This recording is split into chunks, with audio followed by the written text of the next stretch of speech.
এটা আজকে হচ্ছে হাইব্রিড মাগুর, সাথে আছে শিঙি মাছ। হাইব্রিড মাগুরের আজকে ঝাল হবে মাংসর মতন কষা কষা।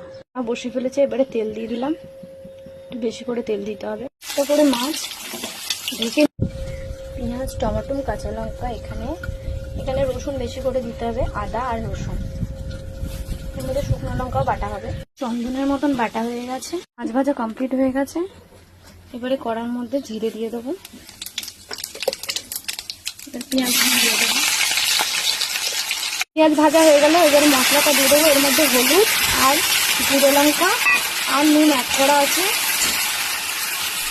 টমাটোটাও দিয়ে দেবো। মশলা কষা হয়ে গেছে, এবারে একটু ডাঁটা দিয়ে দেবো।